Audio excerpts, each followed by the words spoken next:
Can everybody hear me all right? All right, first off, I want to thank you all for coming out here to support me, I guess.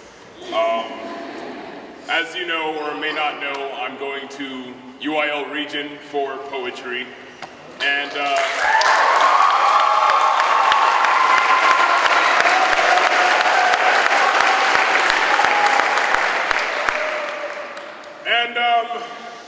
it's going to be at UTSA, so I figured that the audiences are going to be a little bigger than what I'm used to.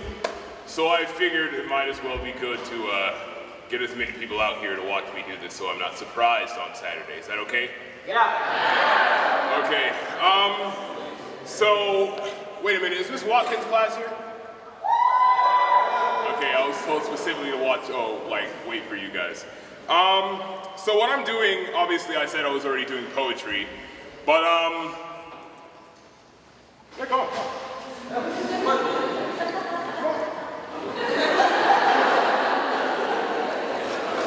You can come over here if you want it.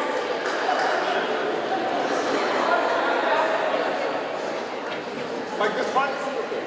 It's fine. So obviously I'm doing poetry, but it's not your conventional stuff. Like, it's not something you would expect to see in any English class. I'm doing a piece by someone by the name of Shane Coyson. This is not this is not your Walt Whitman or anything. It's not going to be something like elegant. It's pretty cool. And on top of that, I do some stuff to, I guess, enhance the performance. I can't speak, that's bad. So, I guess I'm gonna start. Let me just get my page.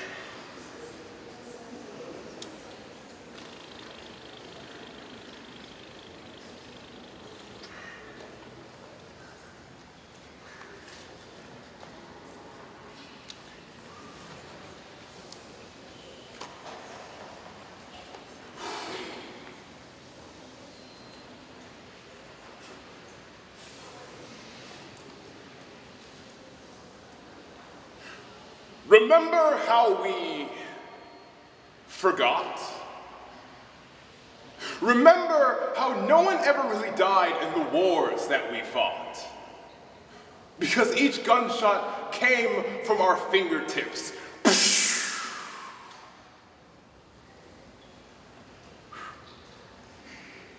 And we never really kept them loaded, just in case. Because each enemy was a friend, and none of it was about oil, religion, or land. It was all just pretend.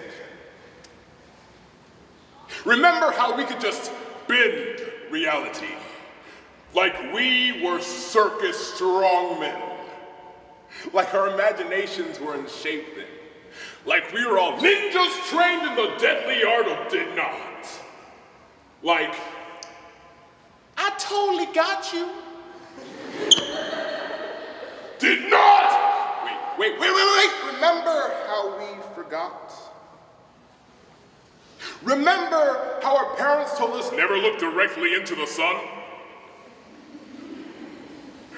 But at the same time, we were their son.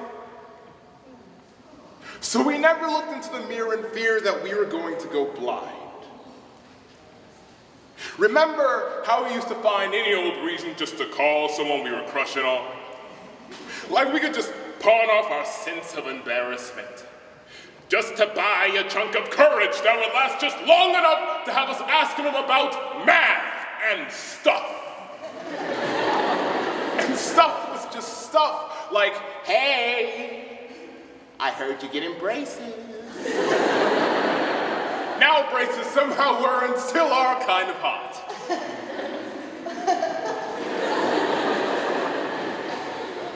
Remember how we forgot? Oh, remember how we all caught mono? And our folks would go, the kissing disease. And our first steps in the gangs of Hood House saying, mother please. Even though we never really kissed anyone. Heck, even though we never did have the things we'd said we'd done. We just spun yarn like Rumpelstiltskin spun gold. Once upon a time, we were young. And our dreams hung like apples waiting to be picked and peeled. Hope was something needed to be reeled in. And failure was never nearly as important as the fact that we tried.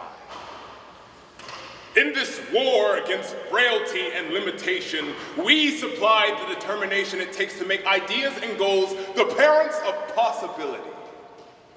And we believe ourselves to be members of this family, not just one branch on one tree, but a forest whose roots make up a dynasty. So when I call you sis or bro, it's not like. So when I ask you to remember, it's because the future, well, it isn't what it used to be. So remember now. Pay tribute to every sacrifice laid upon the altar of somehow. For all the times, somehow we overcame. Somehow we pushed on. Somehow we've gone the distance, and in going there, we possess the freedom to map the uncharted lands of any and everywhere. We are unbound, 6 feet above the underground. We will all one day rest. So until then, test your limits. Test your boundaries and borders, as if the headquarters of potential lay just beyond the world's edge. Let the belief that hope belongs to us all be the pledge you take to make the unachievable as inconceivable as the false fact that we were never here. But we were here. And our memories are as dear to us as every slow motion, moment, or held breath. So remember every instance before death, every first kiss, first dance, near miss, last chance, yes, no, maybe so. Let us go the distance once more. Let us remember all the moments that were and were not. Like the point is something we can get, and what we can get is what we got.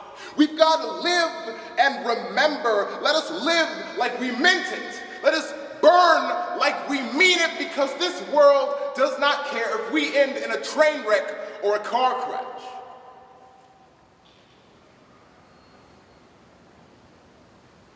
Look, if our story ends with a dot or dash, whether we are dust or ash, all we were is all we'll be. And all we are is somewhere in between, so far, so good. So forget every would, could, or should not. Heck, forget remembering how we forgot. Live like a plot twist exists now and in memory, because we burn bright. Our lights leave scars on the sun. Let no one say we will be undone by time's passing, because the memories we are amassing will stand as testament that somehow we bent minds around the concept that we see others within ourselves, and self-knowledge cannot be found on any bookshelf. So who you are has no bearing on how you appear. Look directly into every mirror. Realize your reflection is the first sentence to a story. And our story starts. We were here.